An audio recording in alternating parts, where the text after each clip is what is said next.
Welcome back to the Lucky Orange Show. I'm Sean McCarthy from the team here at Lucky Orange, and today is an exciting day because it's season 2, episode 1. Now, if you caught the intro episode that we published last week, you'll know that this season of the Lucky Orange Show is going to be all about data storytelling. And what we really mean by that is how can we pull out a more cohesive and compelling story from a variety of different data sources, whether you're studying heat maps, you're looking at voice of the customer data, you are studying your ad metrics. Where is the story? What is the story? And how can we better use it to improve our business's performance? Today's guest is Codi Smith. Codi is a conversion copywriter. And in this conversation, we talked all about distilling voice of the customer data. We talked about understanding if people are solution aware or if they're problem aware. If they're not, how do we turn that information into better copywriting on a page that converts people at a higher rate? So I hope you enjoy this conversation with Codi. If you're not already subscribed to our YouTube channel, make sure you hit that button to subscribe to the YouTube channel so you don't miss any episodes. We got a lot of great conversations coming in the season. Hope you enjoy this chat. But let's start with your background. I mean, you've found yourself in this field over the course of the years. You've said, I want to be a copywriter. I want to be a writer. I want to be a conversion copywriter. What kind of drew you into e-commerce, cold traffic, all these things that you talk about? Yeah, well, I actually started in 2017 as a health coach, and I was building my own websites, doing the marketing, content creation, all of that. And that's when I realized that I actually loved the marketing part of everything, and it wasn't so much about the coaching. So a year later, I became an affiliate marketer for a high ticket branding course. But there was a problem because my audience, they weren't business owners. They were following me for health advice. And so Right. I had to learn how to sell to cold traffic. And I ended up selling more than everyone else in that affiliate program. And I won the top affiliate award. And I think that it really comes down to the fact that I learned how to sell to cold traffic because that is the larger majority of the market in the first place. And then, I did that for a while, but then I realized that my heart was still in health. Like that was the thing that I naturally gravitated towards. So instead of selling just branding courses, I started helping health coaches and naturopaths with their marketing. And I was doing like everything. So we were doing strategy, branding, web design, and copy. And it was the first time that it clicked for me that copy wasn't actually just words on a page. That's a huge misconception that people have. I decided that I was going to go all in on copy instead of just, doing everything. So I wanted to refine my copywriting skills. And so I joined Copy Hackers, and they had this program called Copy School. And so I got a lot of training with CRO, but for copywriters. So it wasn't just the data, right? It wasn't just data, but it also taught me how to turn that data into persuasive messaging. And I think that's what made it so powerful. But the reason I chose e-commerce and cold traffic specifically is, health and wellness e-commerce is because of my background in health. And then I just have a soft spot for cold traffic because I feel like they're like the neglected audience or the market out there, because it can be really tricky to convert them because you have to build connection with them and value. And I think a lot of e-commerce, they struggle with that, with converting cold traffic, because they're so used to being able to post an ad and then direct them directly to a product page and call it good. Yeah. We don't like, in the marketing space and in the website optimization space, we don't like traffic that we don't know where it came from. You mentioned converting cold traffic, and a lot of what we want to talk about today is conversion copywriting. Now, you call yourself a conversion copywriter, and I just have to ask, what does conversion copywriting mean? Yeah, so in the short, it just basically means that it is persuasive writing that's based off of data, and it takes on a very deep understanding of your audience while aiming to boost conversions and sales. But if you want a deeper answer to this, I would say that it's a blend of conversion rate optimization and direct response copywriting. But it's not as hyperbolic as direct response. So we kind of tone down the big promises so that it sounds believable. Especially now, people they're so tired of being sold to, and you see it all the time.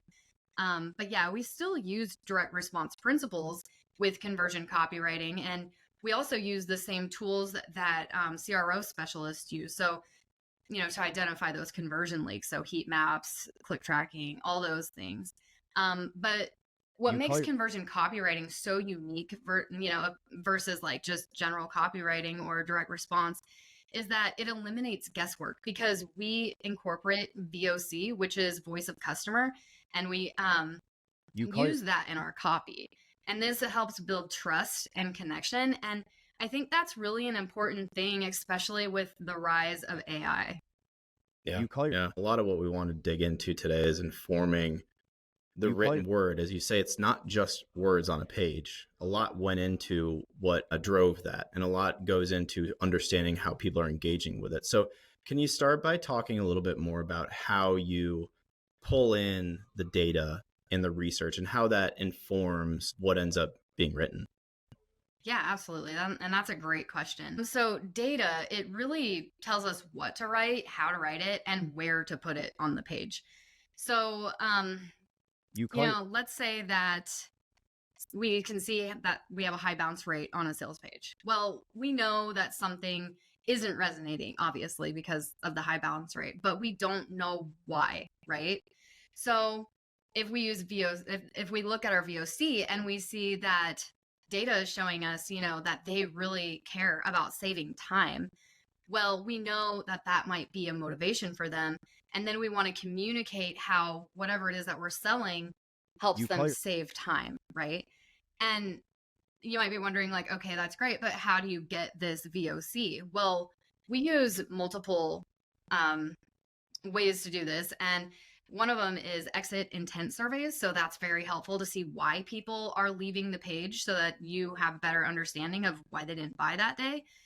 We also use thank you page surveys so that we can understand more about their motivations, their desires, their objections, those kinds of things. And then we also will do review mining. So we'll look at reviews from, our reviews for the product we are selling, but also competitor reviews, and kind of stitch together what could be going on. But this is really helpful because it uncovers motivations, fears, desires, objections, all of those things. And that's exactly what we use to inform the copy, So I would say that research and data are the backbone of conversion copywriting. It's really interesting that, we're talking about copywriting, and you mentioned things like anxieties and motivations and all these things that people bring with them to your website. And I've talked previously with other folks about how you can tap into that motivation that people bring with them. They want your product for a reason, but they might be anxious about your brand or the product in general. Should they be even buying it from you? We're kind of talking about quantitative, qualitative data. I've got so many questions, but maybe a couple here that are paired do you think it's easier to pull in qualitative data? And then kind of piggybacking on the voice of the customer side here, how do you take voice of customer survey results, all these things, and incorporate them into your writing process? Yeah, I think there's a misconception sometimes that qualitative data is easier to write a story or to get a story out of it. But I think that it tells part of the story. And so qualitative data, it helps us understand what the audience cares about, their pain points, their desires, their objections, like I just said. And it's definitely a process to get that, right? So I have like 6 steps in my process of how I get that data, and then I organize it so that it becomes useful to me so that I can actually use it to write copy, right? And so I'll share that with you. The first thing that I always do is I gather and map out VOC data, right? So I'm collecting it from reviews, surveys, customer support tickets, social media comments sometimes. Reddit is a really good place to get that rich voice of customer. And then I start looking for frequency, right? So I have all of this data at my fingertips, but I need to pinpoint like what is the most common thing. So I'm looking for frequency, and this gives me insights into the most common problems, desires, objections, worries, all the things. If I see patterns showing up, then I know that's a big thing that I need to pay attention to. Then I start looking for sticky VOC. So sticky VOC it's not just words either. It makes you feel something. So instead of swiping something completely vague, like I'm afraid of wasting money, we might look for something maybe a little more emotional and specific. So maybe instead of that, we'd find I've spent hundreds of dollars on whitening products that have left my teeth just as yellow, and there's an emotion behind that. And it's a lot more specific. So we know that might be more sticky. So I look for that. And then I tag my messages with the proper stages of awareness. So I have this like Kanban board, and I have all this voice of customer swiped. And then I am tagging that research so I know where it belongs on the page.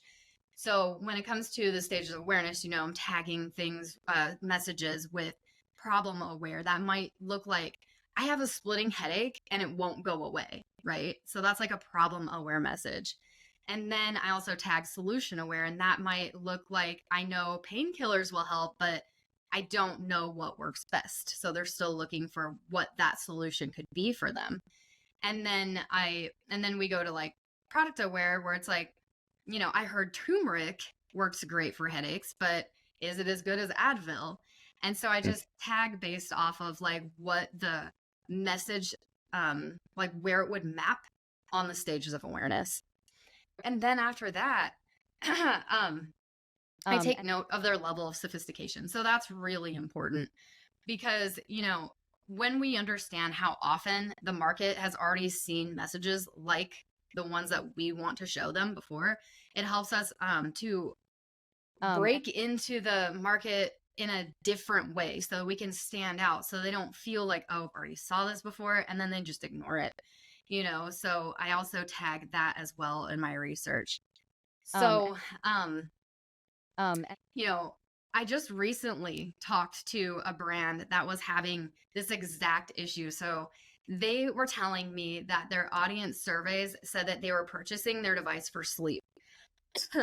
And they couldn't get a sleep advertorial to work.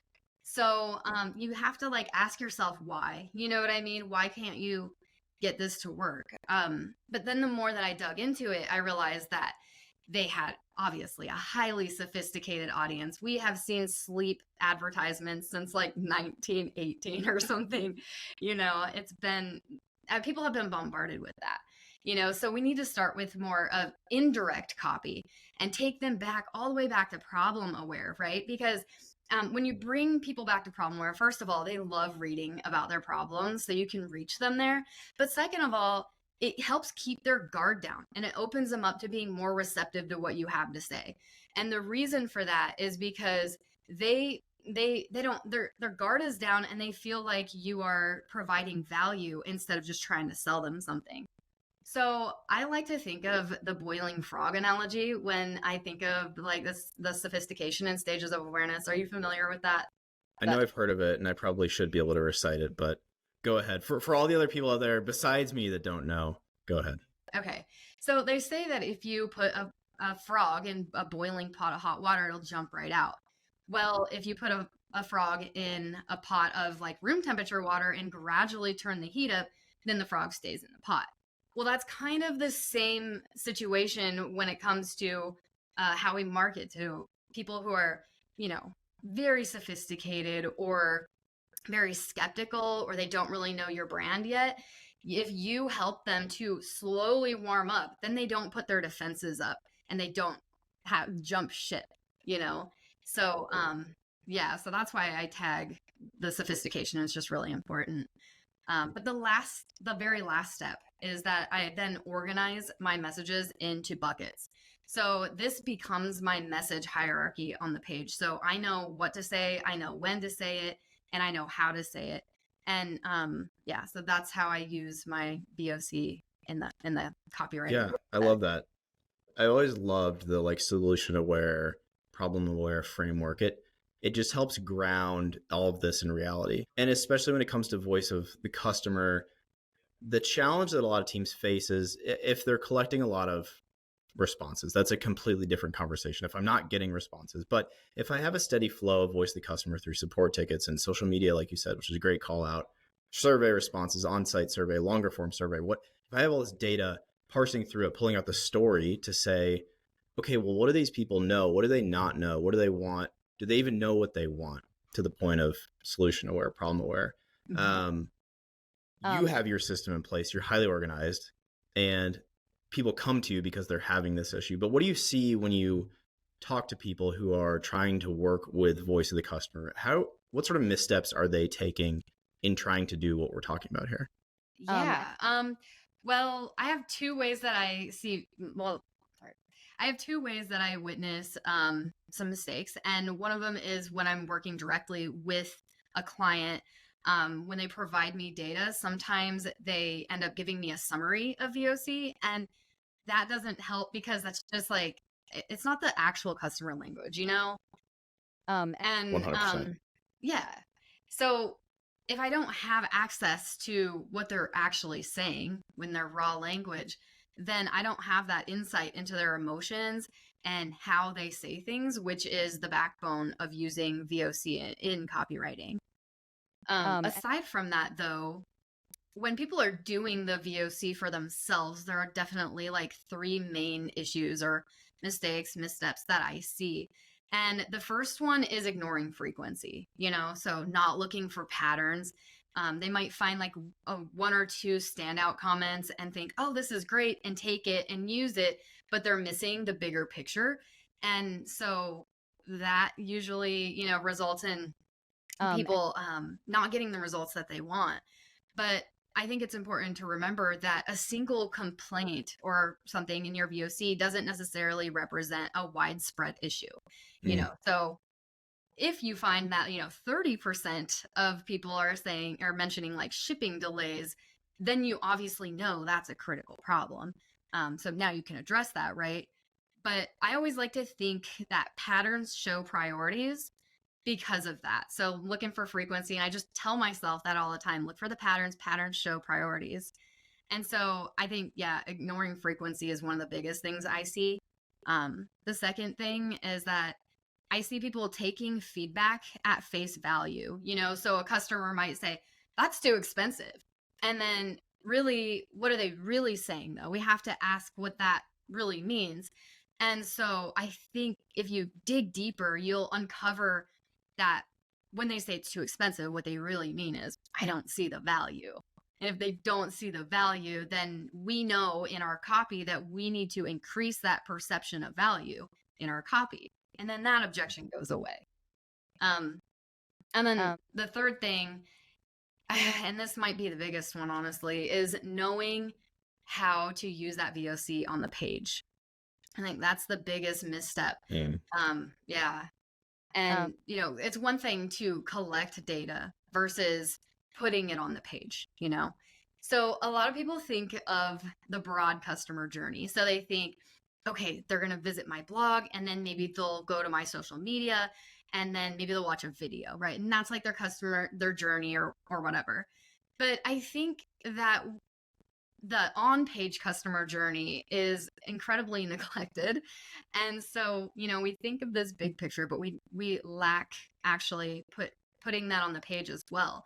And so there's this famous quote by Eugene Schwartz, and I absolutely love it because it relates to the on-page customer journey. And he's like, copy is not written, it's assembled, right? Mm-hmm. And so copy really is. It's written in sections, and the VOC that you collect maps to those different sections of the customer's journey on the page. So, those are the three things that I see with VOC missteps. There's so much in there. This is great. Thank you, Codi. So, one thing that I want to call out, if you're listening to this and you're saying, well, I'm not a copywriter, and some of our audience is responsible for writing, what we're really talking about is taking in a bunch of really qualitative data, like people saying the words that they say out loud about a thing, we're turning that into something meaningful for your business. It could be copywriting. It could be for experimentation on your website. It could be for ad creative, which whatever it might be, that's what we're really talking about. So I think that there's a good value line to stitch through there. Speaking of the words people say, there's also when you're writing across different geographic locations, words people use. Do people call it dairy? Are they dairy free? Are they milk free? Are they whatever they are? Voice of the customer is such an important way to tap into, like you said, those specific words, the way they talk. Lucky Orange is an example. We're a conversion rate optimization tool, but a lot of people that are searching for our tools don't ever use that phrase. They don't know what that means. And so if we went and said, what kind of tools are you looking for? They say, well, I want something to help me optimize my checkout page. They may never say CRO. So that's just a bit of an aside. We've talked a good bit now about qualitative, and I want to shift into the quantitative side, because I do know that even as creative as we get and as flowery as we can get, we need some quantitative data to back this up, especially when we go to clients or we go to to other team members and say, I'm going to make a decision that impacts the business. When we start talking about quantitative data, people typically start to think about the conversion funnel, the different stages. And you've kind of mentioned stages of awareness, product awareness, solution awareness, stuff like that. But once somebody says, okay, I've got quantitative data that I can start diving into, how do you pull together a similar idea here of all these metrics and reports and turn them into a compelling story? So there's two ways that I think about this. I think of funnel metrics, and then I think of on-page metrics, right? And each one of those tell a different part of the story. So you have your funnel metrics. That's the big picture. That's like where drop-offs are occurring between your assets. And it'll tell you which asset to optimize. And I'll give you an example here in a second, but page level metrics is more granular. And that tells you more about how people are interacting with sections on the page. It'll show you where there's sticky points or where drop-offs occur. And you can use heat maps and session recordings and scroll depth, and all of that will help you determine where those drop-offs might be happening. But yeah, so let's just take an example. So let's say you have a funnel and it has an ad, and then it has an advertorial, a sales page, and then checkout. Well, the ad has a high click-through rate, and the advertorial has a low click-through rate. Well, that tells us that we know that there's a bottleneck between the advertorial and the sales page, right? So we know that there's something wrong there with the advertorial, but we don't yet know why, right? And maybe we start hypothesizing and we're like, okay, maybe there's an unclear call to action. Maybe the copy isn't compelling enough. Maybe the advertorial isn't addressing objections. We don't know. We can start asking questions, but we don't know yet. And that's why we have to take it to the page level metrics for clues. And so you might notice that heat maps are showing us like a lot of action on a specific FAQ. And maybe that FAQ says something like, how long will it take before I see results? And you also know that there's a drop off in the benefits section of the advertorial. So you could hypothesize that there's friction at the call to action due to an objection that's not obvious for them. It's not pulled out and clear to them that they'll see results in X amount of time, right? So the story that comes out of that would be customers aren't converting to the sales page because they're hesitant to click the call to action. They're not finding the answers that they need. And they have to dig for that information. And people are just not motivated to dig. Most people are not, And so to fix this, we would want to move that key information up to the benefits section and then monitor to just see if it made a difference or not. And if it didn't, then you go back to the drawing board and you just keep doing that, because that's how you optimize. I think it's really interesting that you can pull in the kind of the intersection of quantitative and qualitative data. You called out there a really good example of saying we're studying the different funnel stages. Okay, we see a drop off here, but that's not good enough. We can't say, okay, go fix it, just without context. So telling that story of saying what is actually happening on that page. I do appreciate the plug for heat maps. Obviously, at Lucky Orange, a heat map and session recording, among other tool provider, we love a heat map and we love using that as a way of saying, okay, people are spending too short amount of time on here. Okay, well, why are they bouncing? Why are they not clicking on? Why are they not doing what we want them to do? So kind of as a follow-up here, I'm wondering if we could take together, okay, you've got your quantitative and you've got your qualitative, you feel good about that, but what would you say are your top 2 tips for turning that into a better story?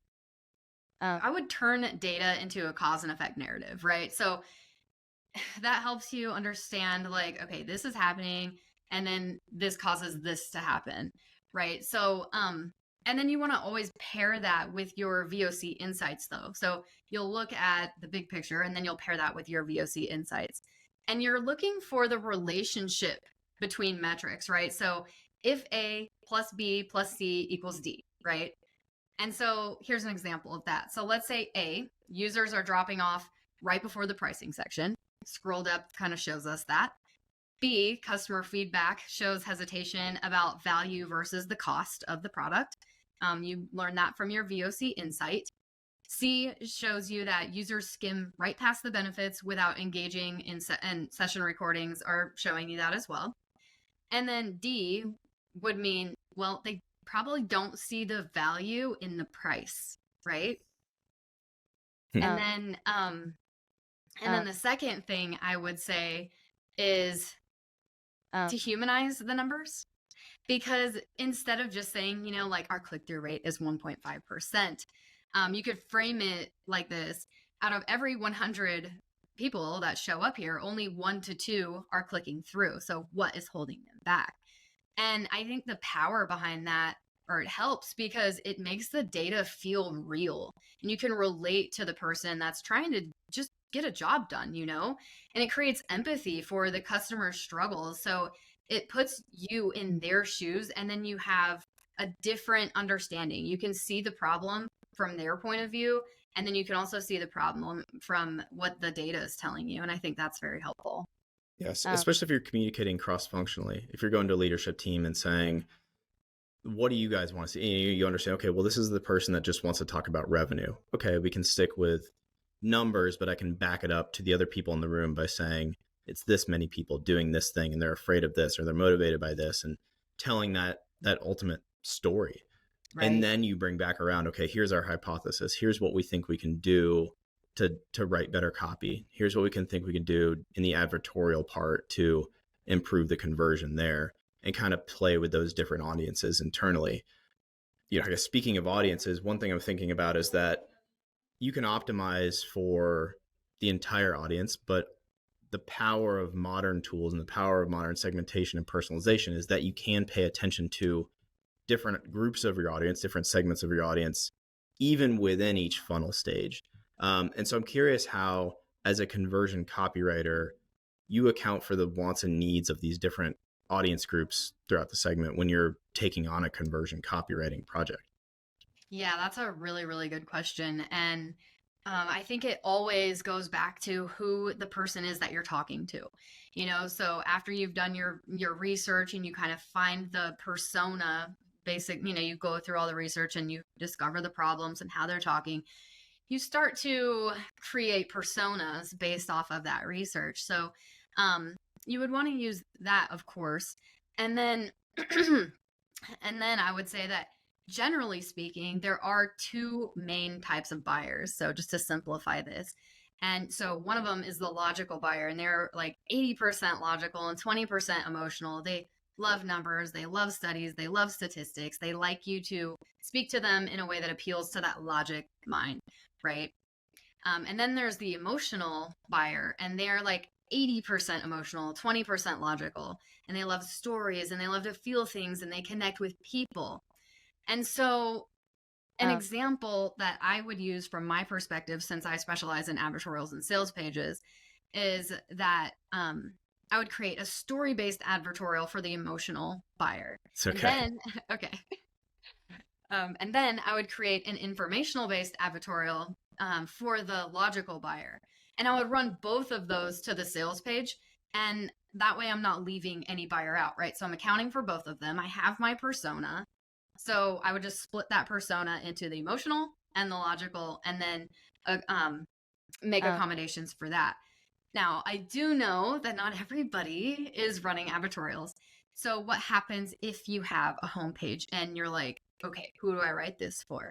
Well, first thing, homepages are tricky because they're speaking to so many different people, and you don't really have a good sense of the traffic source because it could come from paid ads, it could come from SEO, recommendations, just it comes from everywhere. But I would say to start with the data. If you have that data, definitely start with that. Try to identify your most common buyer type and then write the homepage for that buyer type.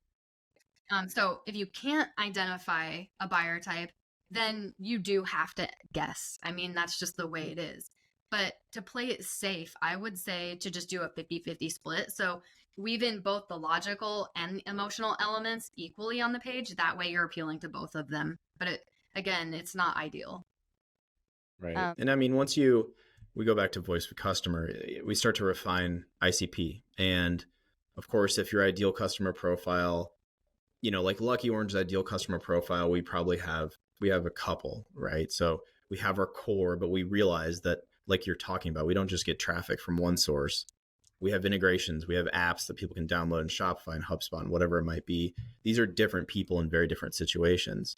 I think what we're saying is, as much as you possibly can, pick one person who you know really well in your audience and write to them. In a situation like a homepage that is trickier, weaving in different parts of it makes a lot of sense, and saying, okay, at the top of the page, what am I doing? Who am I talking to? Okay, well, maybe that's everybody.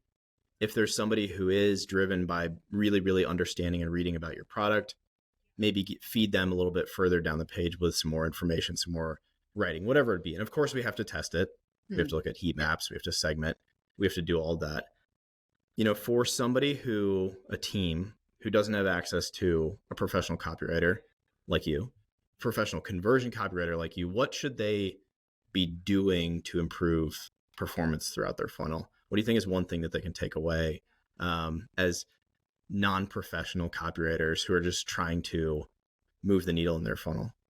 I would say to start with your low-hanging fruit, so find those clear drop-off points. That's a good start.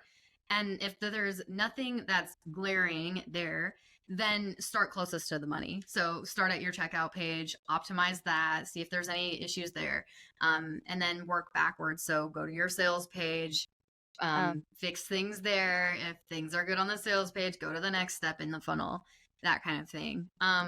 But during optimization, I would say to uncover those customer insights. Don't ignore that. Understand who your dominant buyer is. Again, go just back to that simple, is it more emotional or logical? And then use your on-page metrics to find any conversion leaks, bounce rates, use those heat maps, scroll depth to see how far someone's scrolling down the page, to see, where there might be something might be sticky or not.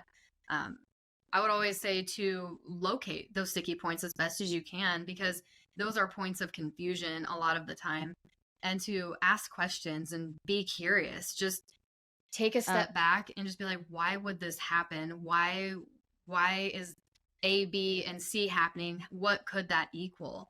And just look for connections in the data and what it's trying to tell you.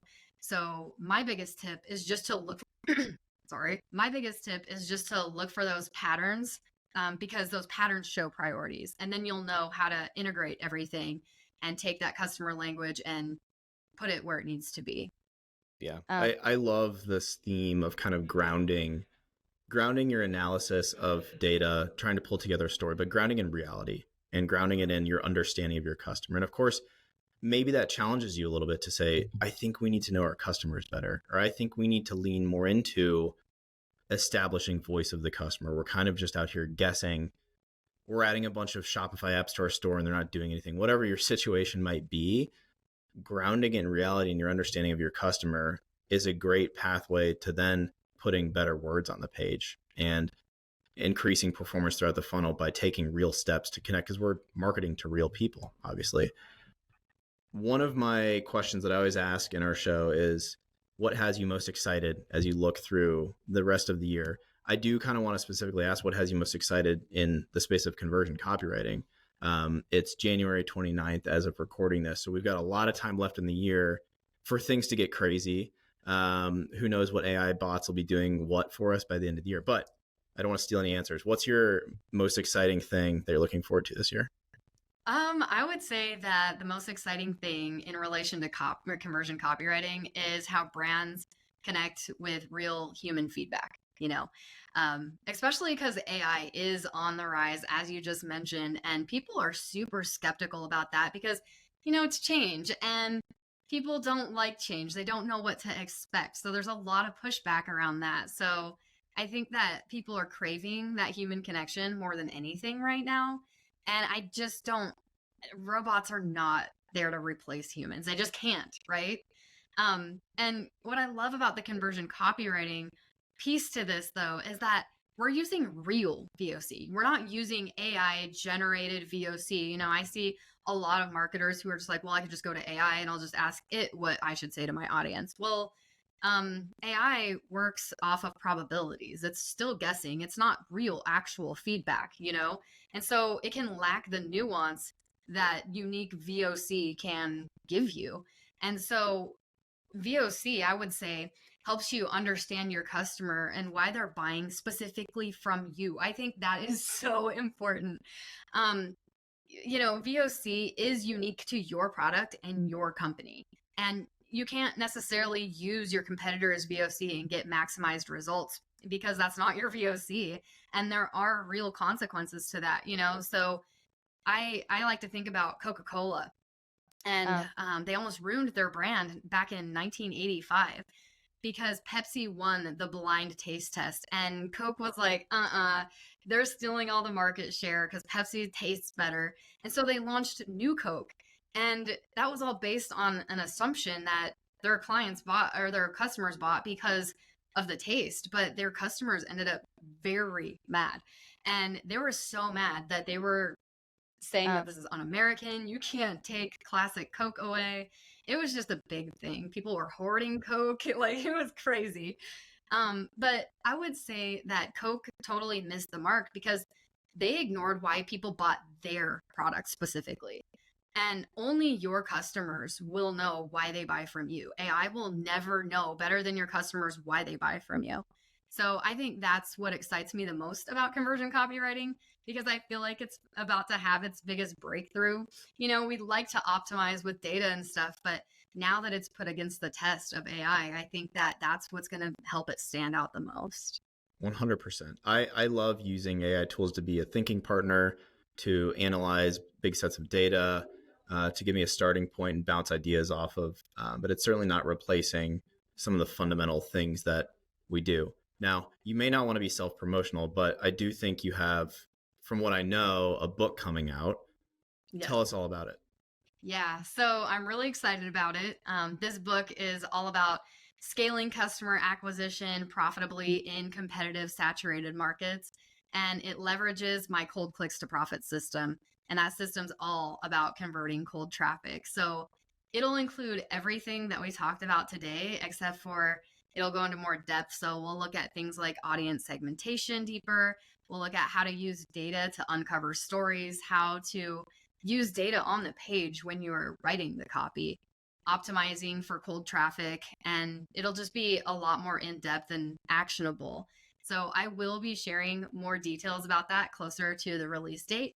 But if that sounds like something you or your listeners are interested in and they could benefit from it, then they can get on the wait list at www.codismith.com. It's Codi with an I /book. And Nice. They'll be the first to know when it launches. Nice. Mark us down for 150,000 copies. We're all in. The Lucky Orange community wants it. That's really exciting. So when do you think it's going to be coming out? I say March 2026. That's the goal. So hopefully by then. Nice. Well, good luck in the process. We are all here cheering for you. I think that's going to be really cool. I love the topic. I love the idea. Thank you so much for sharing your time and your wisdom with us today. I hope everybody listening gets some really, really good nuggets out of what we were talking about today. So thank you so much, Codi. And I appreciate you joining us today. Thank you. Thanks for tuning in to another episode of The Lucky Orange Show. Before we go, if you haven't tried Lucky Orange yet, head over to www.luckyorange.com for a free 7-day trial of our leading conversion rate optimization toolkit. What's in that toolkit? Well, let's start with session recordings and heat maps. With session recordings, you can watch a full playback of an entire visitor journey on your website. Everywhere they click, scroll, move, everything they do on your site, a full playback. So you can see what's getting in the way of conversions and what is getting people over that finish line to convert. With dynamic heat maps, you can see the average visitor behavior on a page. So you can see clicks, moves, and scrolls. You can see how far down the page the average visitor is scrolling. And if something is below that line, that means that more than 50% of visitors are not seeing that. Lucky Orange also offers tools like live chat, announcements, and surveys so that you can communicate with your website visitors in real time. So again, if you have not tried Lucky Orange, or if you're not a user yet, head over to luckyorange.com. Check it out, 7-day free trial with no credit card required. If you're a Shopify store owner, head over to the Shopify App Store to download the Lucky Orange app to your store today, as well as BigCommerce, HubSpot, Square, and many more. Check us out, and happy optimizing.